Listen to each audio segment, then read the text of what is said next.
Welcome to The Young and the Restless. I'm Victor. I'm Zach. And I'm Olivia. And this is the podcast where whatever happens is between you, God, and personal lubricant. Now I lay me down to sleep. I dreamt I had a soul to keep. And if I die before I wake, will that dream just go on for its own sake?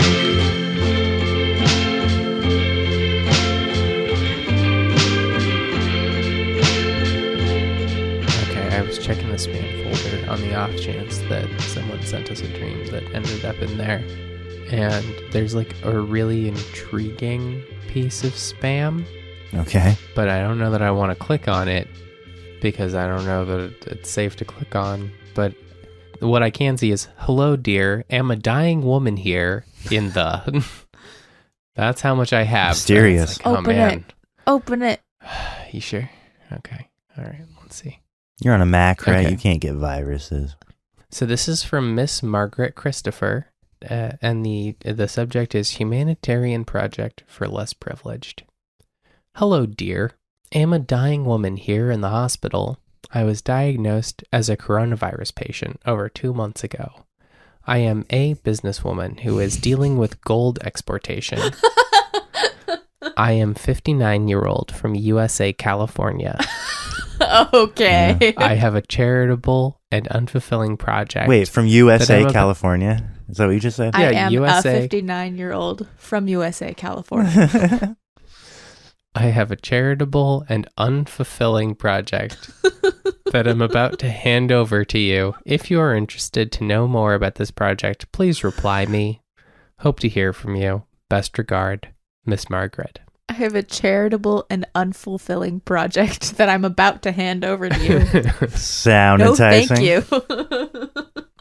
You know, guys, I keep saying that I need something new in my life, and maybe this is it. Maybe I take over Miss Margaret's gold exportation charity for unfulfilling life. Something new and unfulfilling. I'm just glad that she's using the last little bit of time she has left wisely, tracking us down. Sending emails to random people. Yeah. Trying to find someone to take on her unfulfilling project. What I really want to know is if she has a dream that we can interpret. Yeah, we could ask. Why don't you ask her? All right, so no dreams, Well- just spam. It's kind of refreshing that some people are doing spam the old-fashioned way and not with Chat GPT. Yeah, that feels authentic. You know, a person had to write that. person with their own did. name. There was no Right. AI. From USA, California. Yeah. Just their two hands and Google Translate. We're not going to have that for very long. We're not going to have like authentic spam like that. Oh, spam is going to from be someone that- so hard to parse through with like perfect AI grammar. Oh, man. Yeah. And That was my favorite thing about our old job was the spam messages. Yeah. that's how we would start our day after like talking about our dreams, because that was the genesis of this podcast. Mhm. Was we were working so early in the morning that we still had like dream clutter banging around in our heads that we would talk about while the coffee was kicking in. But then straight to the spam folder to read what the Russians had to say.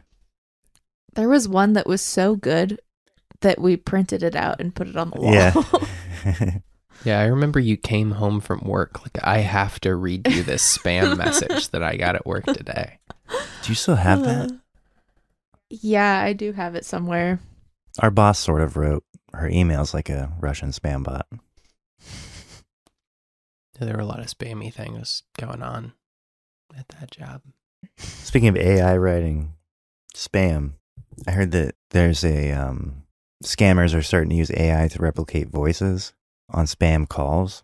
Have you heard about this? Oh, I've heard that, yeah. Yeah. So they can, like, if they find a way to, get this information from you, they can like replicate the sound of like someone's voice close to you and call you with like, like they'll call you and it'll be my voice saying, I'm in jail and I need you to send me bail money to, such and such account. I was telling my grandmother about that the other week, and she was like, yes, that just happened to me.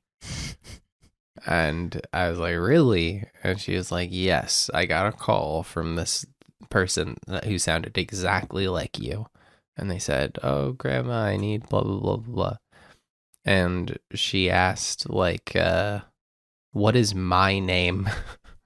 Good And question. they didn't know and hung up.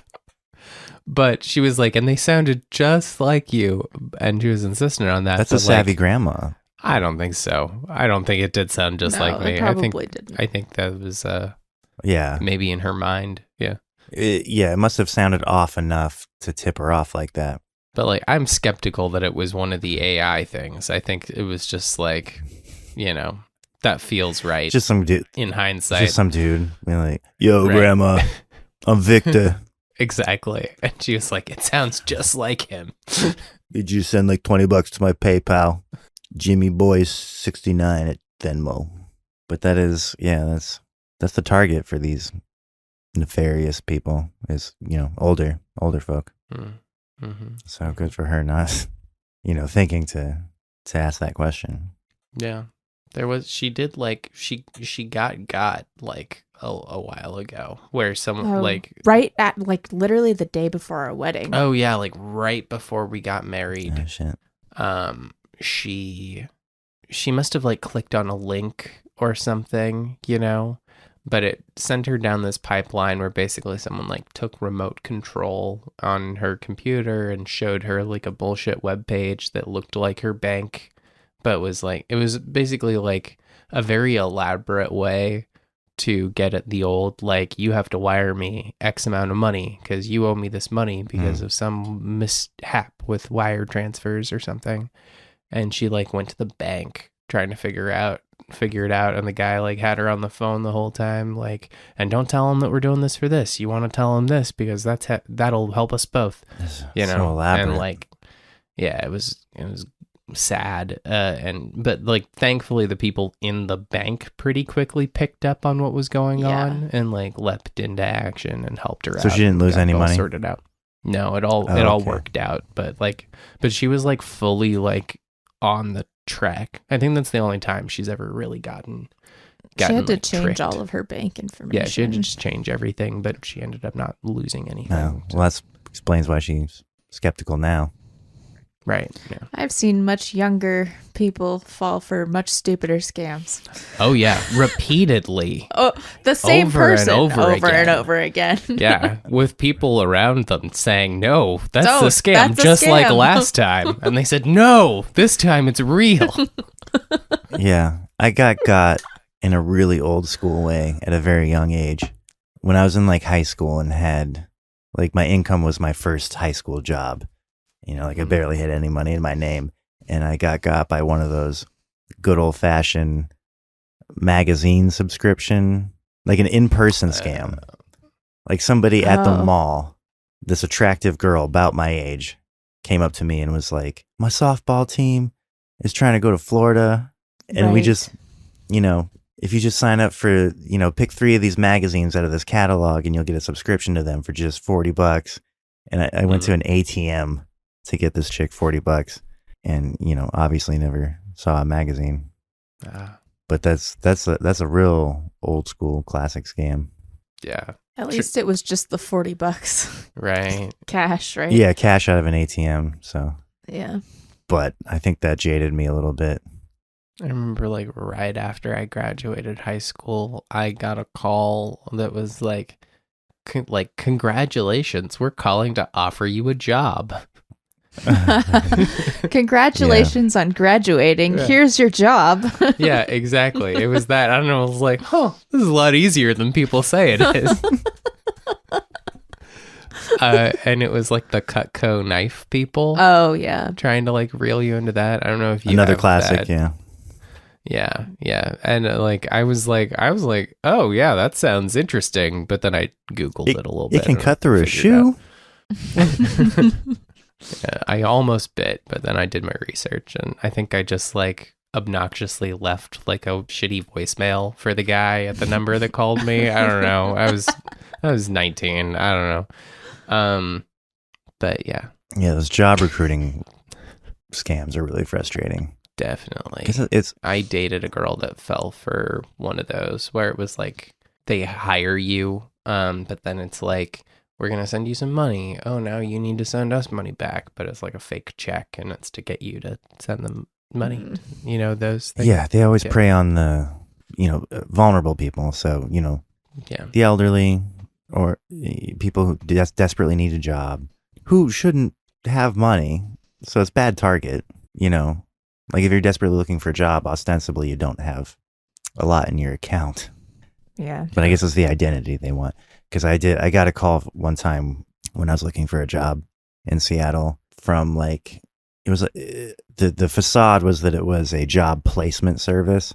And the lady, what I thought was a lady that I spoke to on the phone, I'm pretty sure now it was like an automated or pre-recorded voice that responded to like a matrix, like a phone tree kind of thing. You say this and then it automatically plays that. Because she sounded very affable and was asking very normal questions, trying to gauge if I wanted to be part of this job placement service. And I was interested, so I was going along with it. But then at a certain point, it transferred me to another person who was way more aggressive and asking for way more personal information. I just hung up because I was so embarrassed that I spent 30 minutes doing this, because it was clearly the robot does the farming to find gullible saps and then sends it to the person who actually does the scamming. And Man, that's shitty. sophisticated. It's a slimy world out there. Yeah, it really is. So welcome to Jung and the Restless. Yeah, this is a dream interpretation podcast where we shoot the shit about whatever. Apparently. Should we get into some dreams? Yeah, let's Instead do of it. complaining about evil people in the world.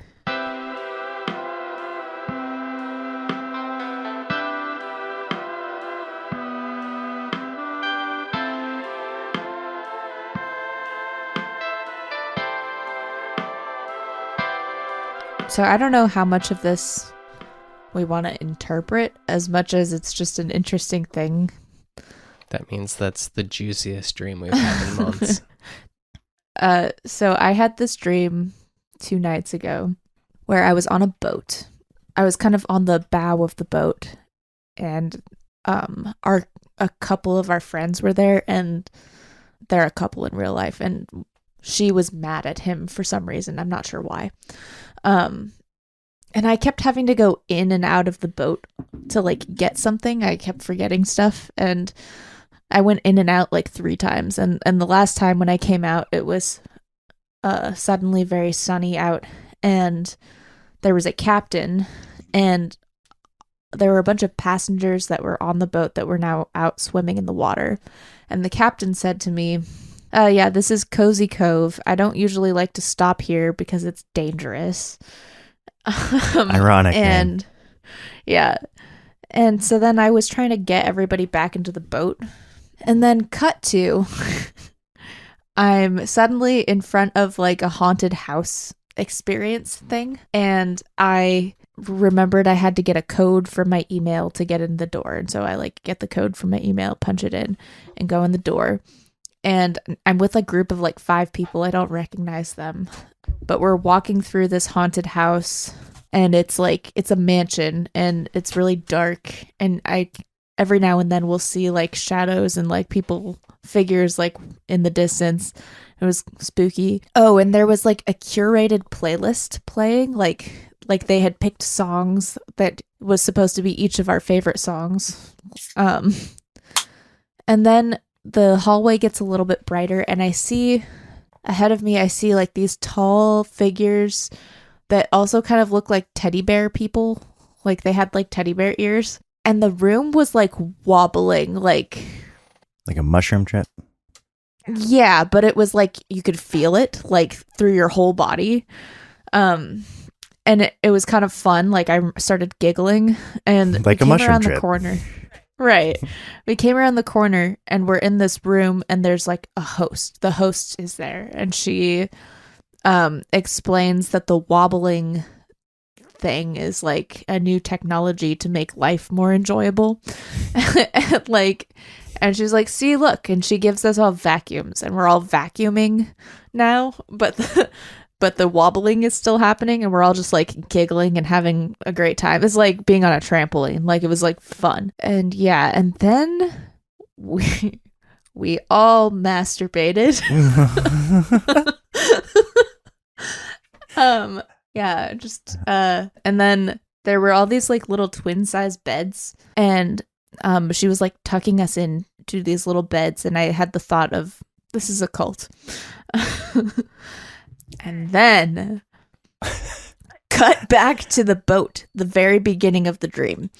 The couple are arguing, and I am telling Brenda. I'm telling her. The Brenda? Yes, I'm telling Brenda the dream that just happened.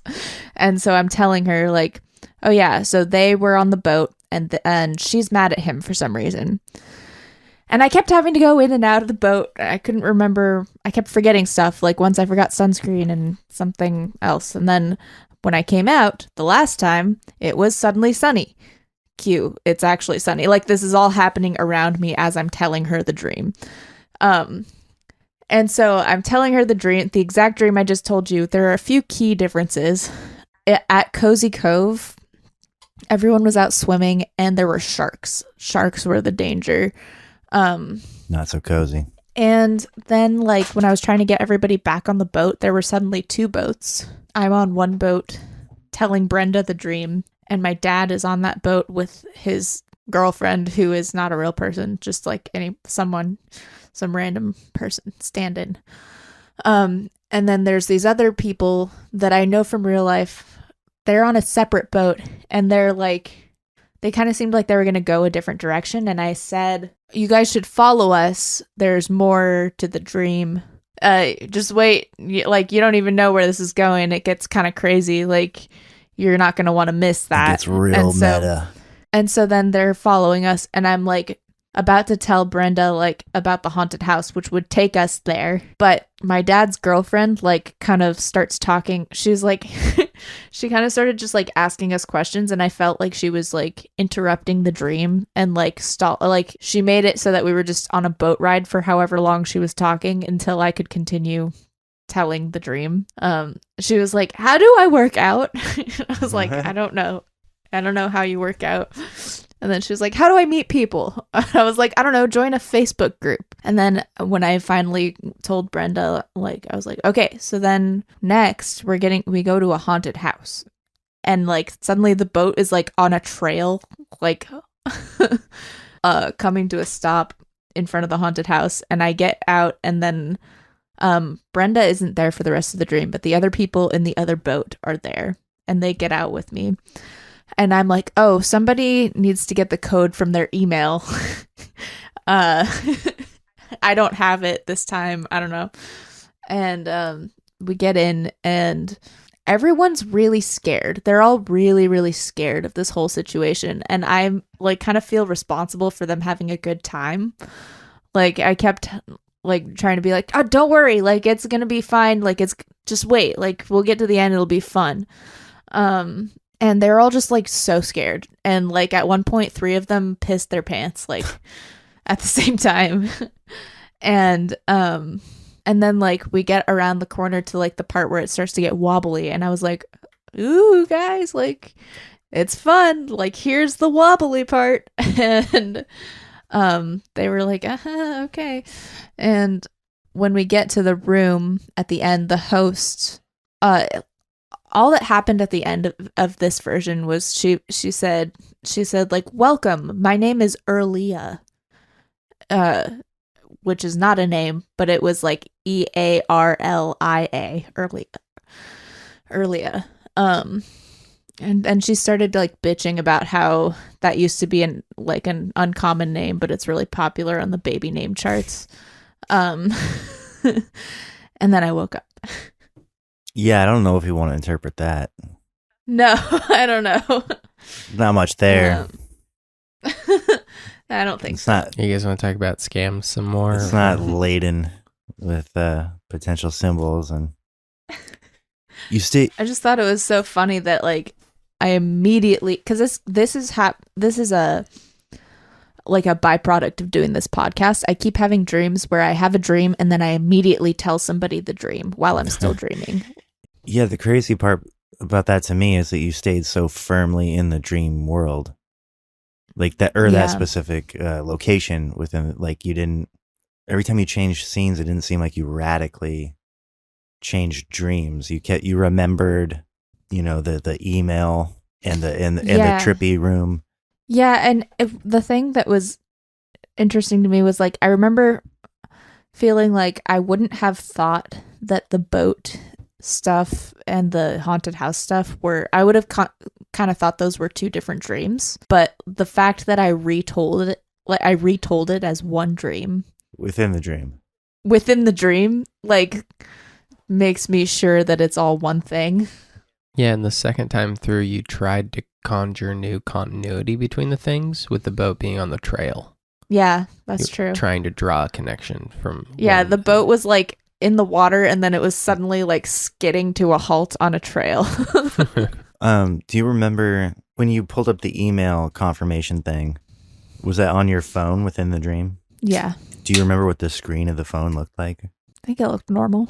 So you could operate a phone? Because that's the thing we've talked about before. Olivia has no problem with phones in her dreams. I can't do phones in my dreams. Sometimes I have a problem. Sometimes it's totally fine. Actually, last night, I read a book in my dream. Huh. I swear no fucking way. Yeah, no, I read shut the fuck up. I read like 2 whole pages of a book. I was in therapy in my dream, and she was like, "You need to read this book out loud to me right now." In real time? And I did. Like the real amount of time it would take to read 2 pages of a book?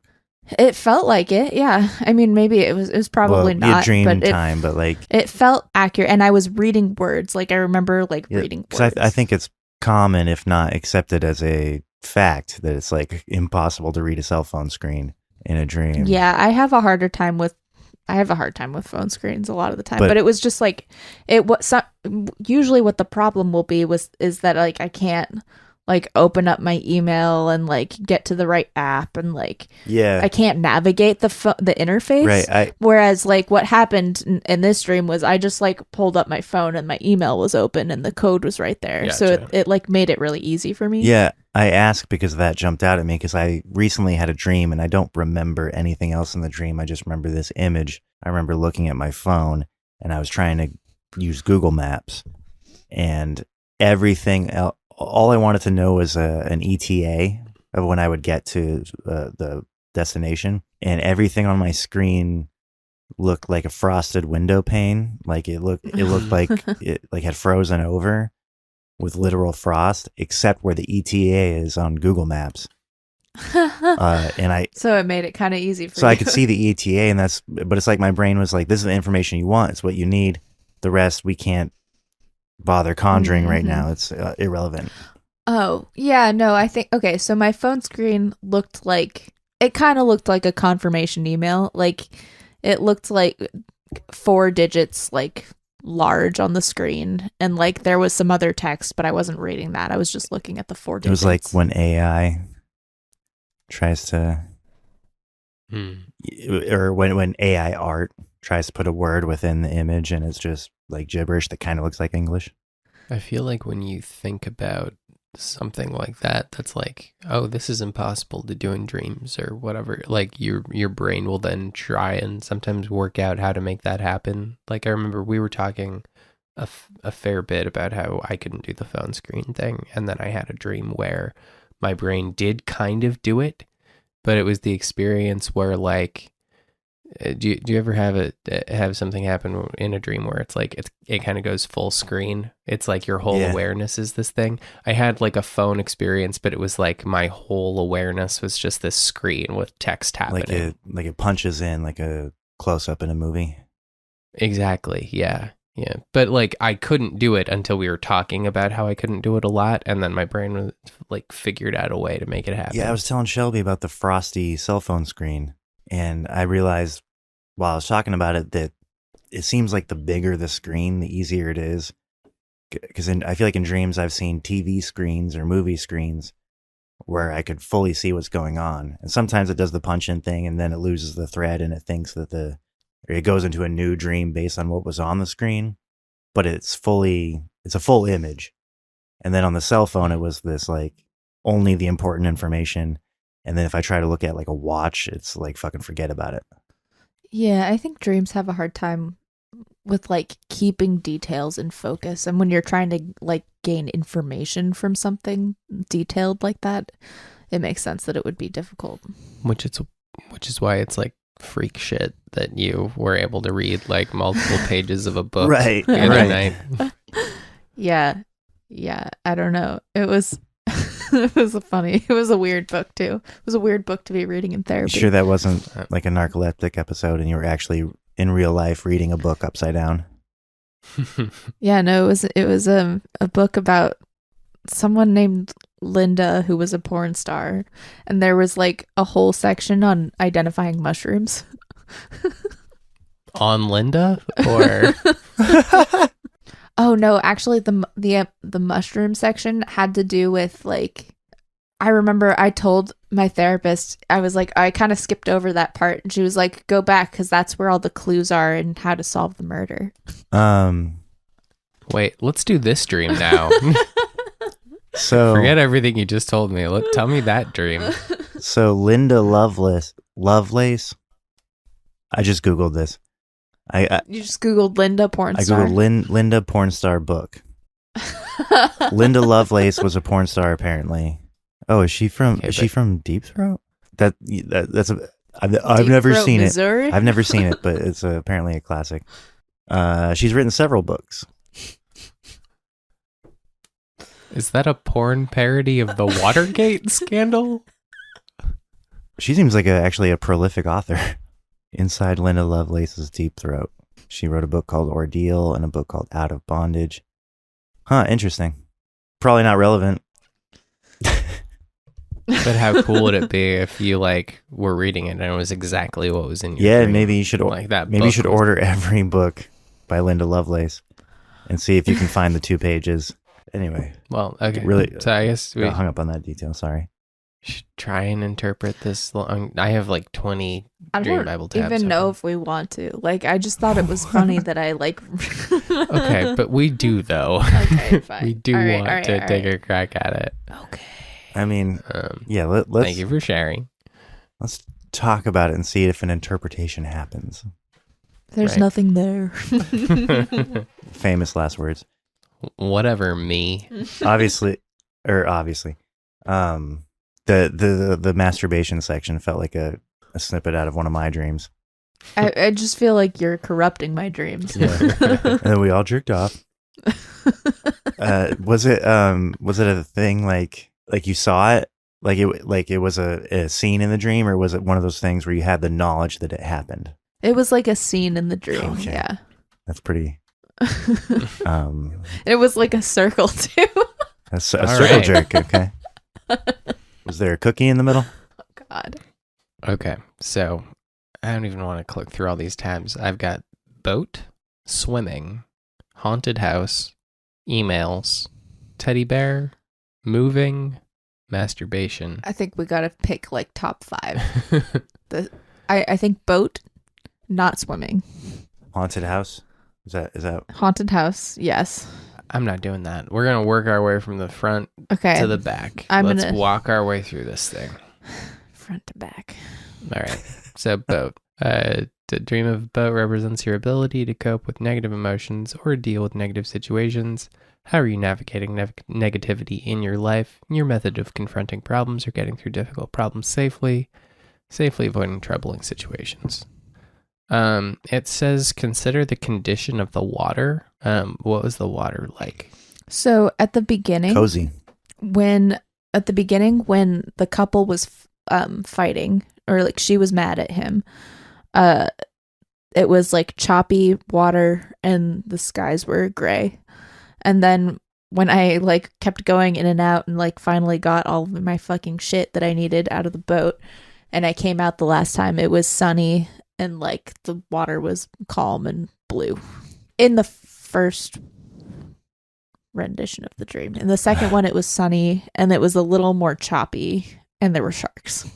I think it's interesting that when there was danger is when it was like sunny and calm. Yeah. And everything. Right. Yeah.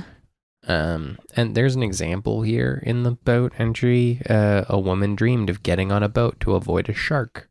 In waking life, she was had changed her regular habits to avoid a man. Had changed her regular habits to avoid a man whom she felt was too sexually aggressive, hoping that he would eventually just give up and go away. Oh God. Jeez. All That's right. dark. Yeah, It is. Jesus. All right. So I did at one point jump in the boat to get away from a shark because I think I ended up on a surfboard. Yeah, and the second part where there were sharks, I was trying to get everyone back into the boat, and I was somehow on a surfboard, and yeah, the shark was coming after me at one point. I jumped on the boat. okay. So shark seems like a good one to go to next. Yeah, I think so. Okay, skipping swimming. Yeah. Is that what we're doing? Okay. Well, were there sharks in the first part of the dream? No. I will do sharks, but under protest. To dream of sharks represents terrifying vulnerabilities or feelings of impending doom. You may feel like you can't do anything except wait for a negative event to slowly ruin you. Feeling very nervous about an outcome that feels dangerous or inevitable. Sharks are a symbol that often appears when people are having very difficult life situations where they fear terrible consequences, are having doubts, feel that a problem is leading straight to failure while they can do nothing about it. Troubled waters in your life or expecting the worst. A wish to avoid a problem or confrontation at all costs, a sign that you are too hesitant or quiet about your problems. This is kind of a sidebar, and I think I've raised this question before, but what do you think it means? Because all of those sound like very adult problems. But I dreamt about sharks all the time as a little kid. Do you think that is that in that case just a literal fear of having seen Jaws and being traumatized by it? Definitely can be that, yeah. I think the underlying thing below all of these adult problems are fear, right? And anxiety and yeah, but what life kid symbolism is maybe a watered down version or a vague existential. So I do remember I did have kind of vague existential panic attacks as a kid. I didn't know what I was freaking out about. I just had GAD undiagnosed, and so I mean I guess yeah, it could be that. It says here, alternatively, sharks may also represent people or situations that you perceive to be relentless or that have no remorse. And the sense I'm getting here is a terrible thing that is overpowering, you can't do anything about, which I'm sure is maybe something a child would feel, is that the problems that exist are outside of your control. Yeah. Nothing you can do about them. Especially if you have anxiety and you're too young to know what anxiety is. And so you don't realize that the constant feeling of impending doom is not a logical thing, but just your brain being mean to you. Yeah, because the symbolism is tied to the human experience of a shark being terrifying, right? So it's that is an unstoppable killing machine that if I were in the wrong situation at the wrong time, I could do nothing to prevent this thing from murdering me, except for the guy that I guess can bop him on the nose and be fine. I don't know. I guess that's a thing. Yeah, but so yeah, having seen Jaws and then attaching it to that, I mean, that's whatever your entry point to sharks is. I mean, I guess that's how we get these cultural symbols for these kinds of things. I think I did that. I think I touched it on the face, and I think I remember You killed a shark with your bare hands? No, I just and then read a book. it on the face, and I remember thinking in the dream that it felt like a hot dog. Yeah, that feels right. Yeah, wet hot dog. Jaws is an exaggeration of the very primal shark fear, right? It's you take the idea of a shark and you kind of manifest it of this unstoppable thing that is but if that's how terrorizing a town. If that's how you learn about sharks, that's the Ouroboros, the snake eating its tail. It's the cultural a caricature of a cultural fear of sharks informing a brand new person's conception of what a shark is. Right. Your first exposure to it is an artistic representation that's trying to get at those same concepts Right. using the symbolism of a shark. Anyway, you two went to film school, so you should have, I don't know, written a paper about this or I something. might have. Yeah. Haunted house. Hey, I don't do requests. That would be a sick haunted house. It's like a combination haunted house. Shark house? Yeah, like a combination haunted house water park. Whoa. And you Okay. go in your swim trunks, and you have to, a lot of it is swimming base, and then there's like divers that grab your ankles. And Okay. like you have to go down the water slide to escape it. Oh, I would never do that haunted house because that sounds like a nightmare, but I bet people would love that. Yeah, cut this out of the recording, and we need to find funding, and you and I are in business together. Hell yeah. Mhm. Absolutely. That is a very good It idea. was a good idea. Okay. I don't know. Okay, I just want to, before we go reading 20 Dream Bible entries, I don't know that we're going to Frankenstein this together. You seem very resistant to interpreting Yeah, that's this. how it sounds to me. It sounds like you don't want to dig into this too much. No, I was going to say maybe we could gestalt it, but Sure. Yeah, what feels like it has the most energy to you? The jerk off session where I goes in a circle? Or... Which person in the jerk off session the had host. the most energy? Also, was the host masturbating with the rest of you, I or don't know. also, was she just watching? you I'm not sure. at one point you said, I think it was around the time you brought up the jerk off session. You mentioned cult energy, which is a thing that's come up in your dreams before. Yeah. Yeah. Do you remember last time you had a cult dream that I recall? It was the one. I think it was the two-part. Trolley cult at the Yeah, trolley cult. It was the two-parter, right? Yeah. Yeah, where I was probably going to get chopped up and fed to dogs, and Yeah. we didn't crack it. I remember that was when we were hitting a period where you were having a really hard time cracking your dreams. But does this dream share an energy or a feeling with that dream? Oh, of the two-part situation where Yeah. they're like Yeah. mirroring each other. Let's look at that. Yeah. Look at what? Oh, like in the dream you're talking about, it was a two-parter that had two different scenes, but they were like Different. following the same format. Right.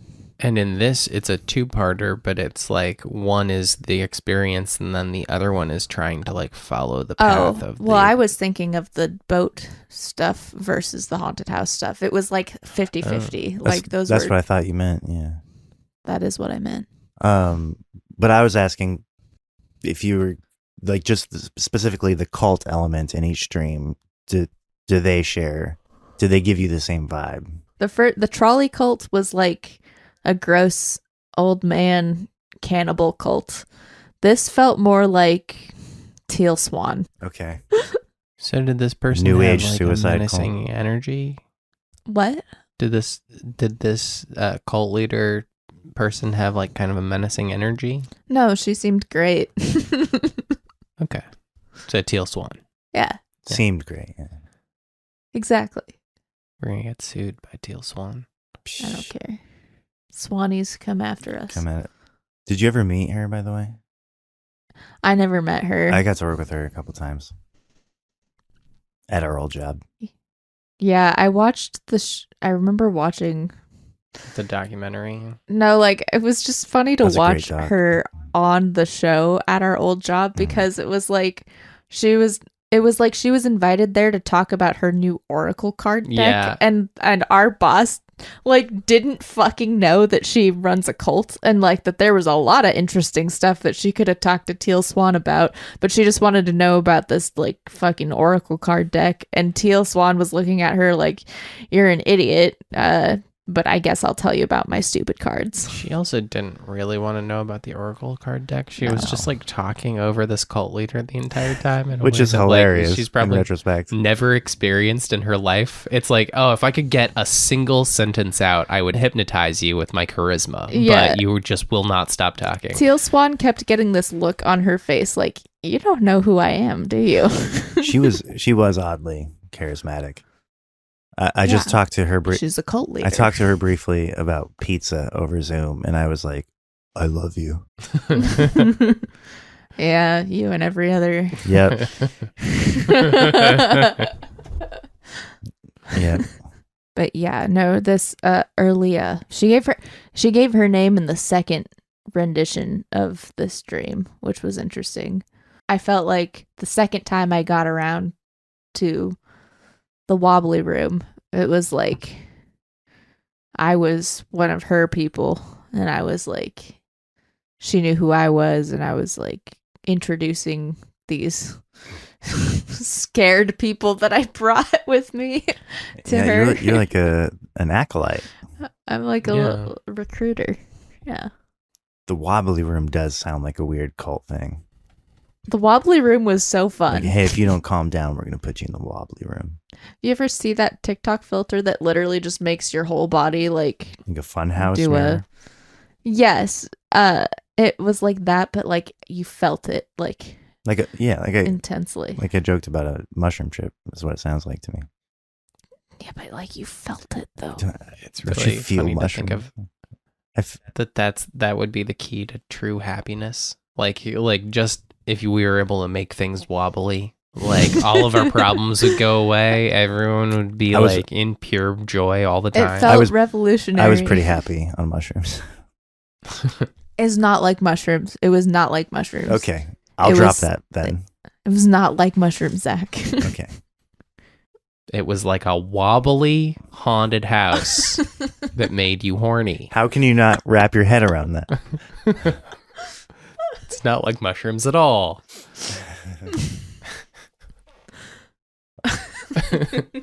Is there a dream Bible entry for circle jerk? I mean, there's masturbation, which we must have read half a dozen times Yeah. on here. The listeners probably are very familiar with the masturbation entry. I know I am. All right. So do you want to keep hearing these entries, Olivia, or are you just super resistant to knowing what the stream is about? Really not interested in having your psyche dug into? I'm happy to dig away, whichever way you want to go about it. I just feel like there's a lot of symbols. I get overwhelmed when there's that many things to piece together. That's all I'm saying. I'm not resistant to knowing what this dream is about. Okay. I'm just resistant to approaching it like this, I think. I'm just going to jump to the stuff I'm most interested in. And then we can try a gestalt if that's what's in your heart. Yeah, the two things I'm most interested in, or what I want to know about is like the repeating, the starting the dream over again, and then also the fear of the followers at the end. So we're just going to jump to that stuff. To dream of repeating something may represent feelings about something annoying in your waking life, problems returning that can't be ignored, feeling stuck in a routine, behavior or habits in other people that bother you, feeling that someone else never learns, repeated mistakes. Oh, to dream of feeling that you need to intentionally repeat something. Okay, the sentence is intentionally repeat something, feelings about having problems getting something right. So just butchered sentence. Feeling that you or someone else is slower than other people. This is a bad entry. Yeah. It's hard to figure out what they even meant. To dream that you're dreaming represents a realization that something in your life wasn't as serious as you thought it was. It was to dream that I was dreaming. Like the whole second half of it was like I was telling a dream and it was happening around us. And was it positive or negative? I was having a fun time. Positively, this reflects worries that are overblown. You may have been afraid or concerned about something in a life situation proved that you're overreacting. Okay. So, yeah, I don't know. I didn't get as much out of that as I was hoping I would. We could look at the fear entry, or we can just take a crack at the Gestalt method. Zach, what was your dream? You want to drop it all together? Your reluctance makes me super curious what it all actually means. Okay. Yeah, we can gestalt it. Okay. I feel like the cult leader she had the most energy. It was like she was like the end. It was like you've reached like the final thing. And you saw her, right? It wasn't just an idea. Yeah. What did she look like again? She had like brown, longish hair and was kind of tall, pretty. So Teal Swan. Do you have like mommy energy or what was this? No. Okay, then what was her vibe? Mommy energy. I mean, I don't know. She was Yeah, like, that could be interpreted a few ways. yeah, she was a host. She was the host. We were there in her house. She was welcoming. She was sharing her. She had a benevolent feel. Yeah. She felt warm. She felt like powerful and like the authority in the room. I guess we would find out more about this by gestalting her. Yeah. All right. Gestalter. Barely know her. Zach, do you want to read the questions? I don't have the questions. Here, let me, there. I have never led this, so I don't. You don't have to. I'm if not you as don't want practiced to, as but I you. thought- Yeah, I might as well mix it up. Yeah. All right, let me know when you're in the mind space of the cult leader. Okay. Should I call her the cult leader? Let's call her by her name. Earlia. That's right, Earlia. That's kind of a pretty name. You know, it's like I thought so The- too. I like Googled it afterwards because I was like, that sounds like I didn't make it up. it's like the female version of Earl, but like Yeah. it becomes way prettier than Earl. Yeah. Earlia. But it's not a name, so Maybe it will be after this gets out Maybe. into the world. yeah. Okay. Ready? 1 second. Yeah. All right. As Earlia, my purpose is, To lead them home. my goal is, To show them the truth. And that the truth is beautiful. my biggest fear is, Losing them. I love, Showing them the light. I hate. I'm not feeling anything. Okay. And finally, as Earlia, I desire. To make a better place. Do you want to hear those again, or do you want to go through it again? No, I think that felt right. That all right? You didn't feel like a shift halfway through like we do sometimes? No, I think I got there. Pretty, okay.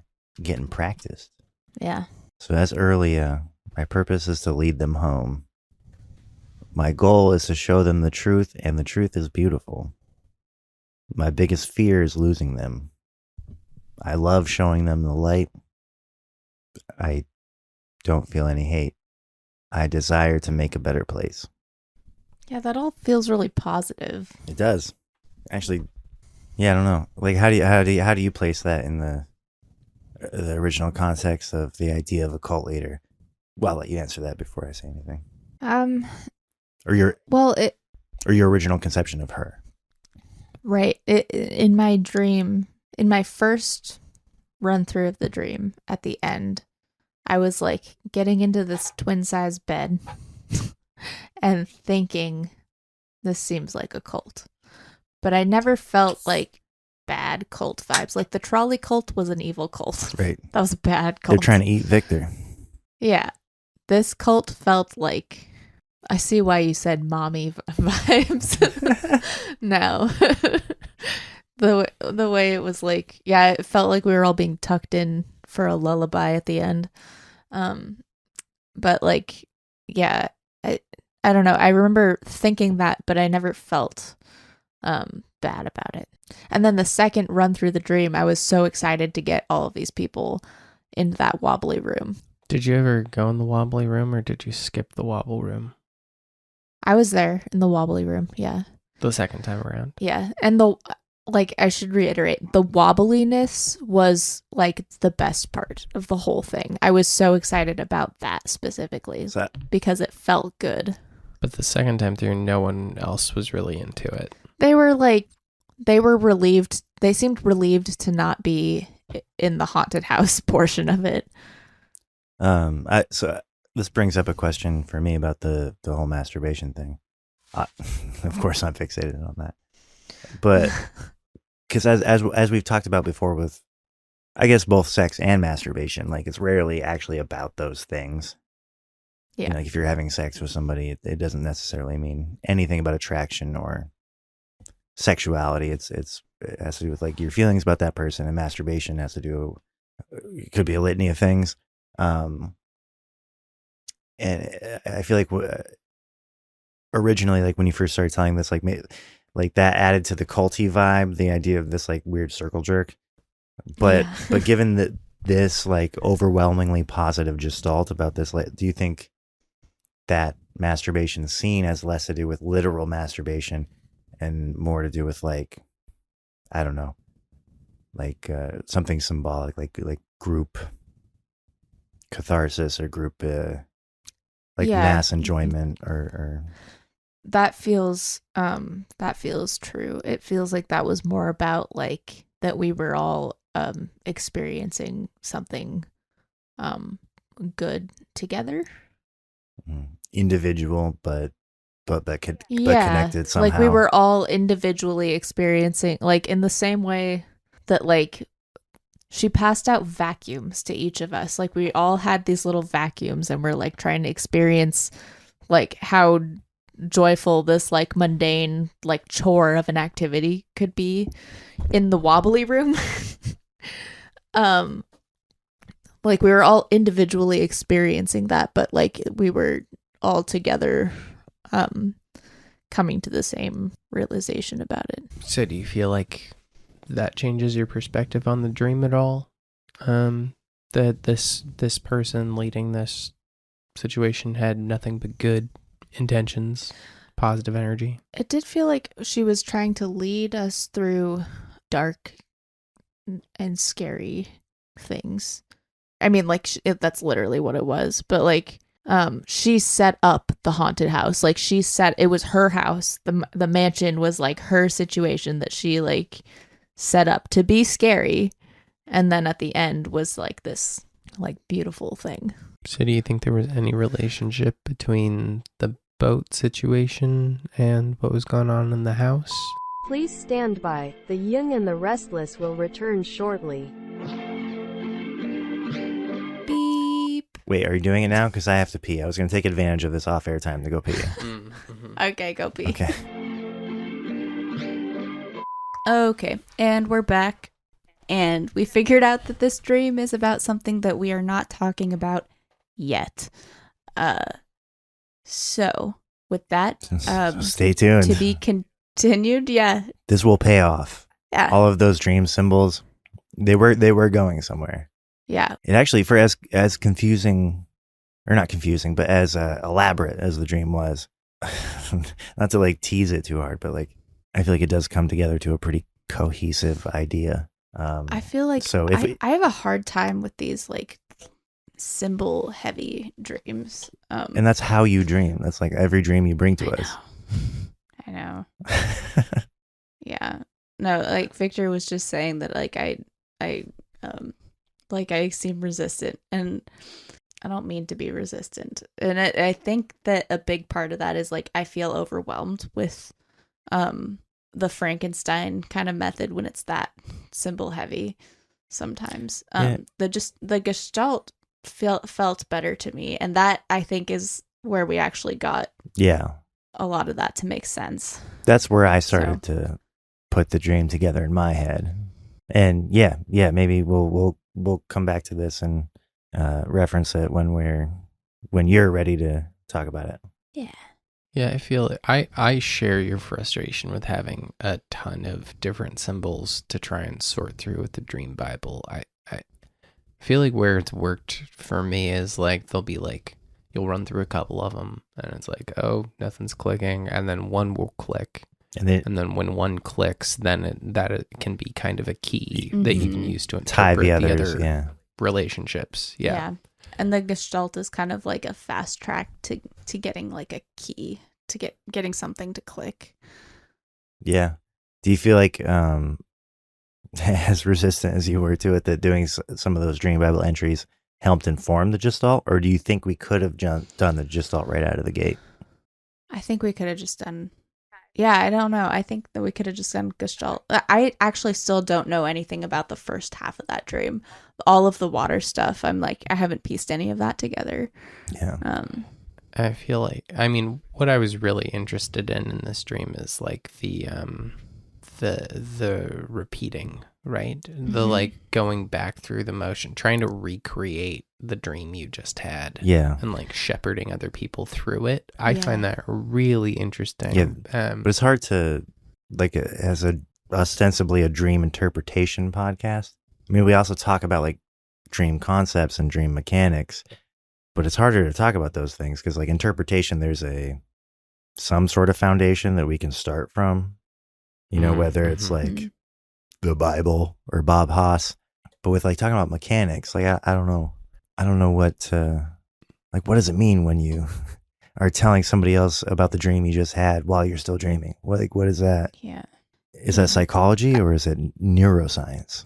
I think, Victor, like you touched on something that I think it was actually the fact that I was shepherding other people through the dream. Like that feels like the most important part. Yeah. Rather than just the repetition of it. But it was like I needed to share it. I needed others to experience it. That does seem significant to the conclusion that we can't talk about yet. Yeah. Yeah. But we can talk about not talking about it. And just we can talk about that all day. Drive people crazy. Hopefully they care enough to be annoyed right now. But it'll pay off. It'll pay off eventually. Stick around. If you care enough to be annoyed, stay tuned. I do feel like you get a different kind of interpretation from the Gestalt method than you do from the Dream Bible stuff. It is felt different when we've done that. I think it's more soulful. It's more... Yeah. Yeah. It feels like an emotional place usually. Which is more parallel to what it's like to dream. Whereas like the symbology is highly interesting, but it can be a little scientific's not the right word, overly objective. Sure. Although I feel like the kinds of interpretations you get out of that, almost because they're more analytical, and I'm an analytical guy, so maybe that's why it appeals to me. But it seems like what we get out of that a lot of the time is like life patterns, like patterns of behavior that you're maybe aware of, like negative cycles that you're trapped in, you know, like more thought flaws or like unhealthy thought structures, you know. Well, the Bob Haas method is more about like becoming more in tune with an emotional part of yourself that you're maybe neglecting. That's probably at the core of why you were in that unhealthy pattern. So it's like one is like, well, what am I doing? And then there's the Bob Haas side is why am I doing it? Yeah. And that's what like Gestalt methods of like engaging with yourself are used in therapy, right? Like and that's what it's for, is like accessing the thing underneath your logic brain that is intellectualizing your feelings and your behaviors, and accessing like, you know, like the wounded child or whatever it is like underneath inside you that is the reason for why you repeat these things in your life. So it makes sense that it works with dreams too. It's very cool. So far we've got 2 tools, right, in our multi-year long journey of doing this podcast, but each one gets at like a different profound layer of meaning, and it's like how much more is in there that we just haven't figured out how to tackle. I feel like we're brand new to carpentry, and we're just blown away by the fact that we have a hammer and a screwdriver. Right. So, I mean, that's an exciting feeling, but if any listeners out there have any dream interpretation methods that you have found to be useful that we haven't figured out yet, we are all ears and would like to have more tools in our tool belt. I've been meaning to try Steve's incubation thing. That's not an interpretation thing, but it's like a dream. Yeah, I gave it a go. Yeah, I've done things like practice intentional lucid dreaming in the past. I know you, Victor, you've done that too. Olivia, you don't seem to have to intend to do it. It just happens to you. But the incubation thing was new to me. And that's something I want to try. But, and by the way, I'm referring to, for the listeners, Steve, the guest on our last podcast, or on our last episode. Go check that out. Fascinating dude. Yeah. I also like the idea that you could like incubate a dream to give you further insight on a dream that you haven't cracked yet. Yeah, 'cause I think I've talked about this before. When I was practicing lucid dreaming, I would, in order to fall asleep, like instead of counting sheep or whatever, I would picture like every detail of a place. Like just go around every square foot of the place and then picture the detail of it in hopes that I would start the dream there and that would make me lucid. And it worked a handful of times.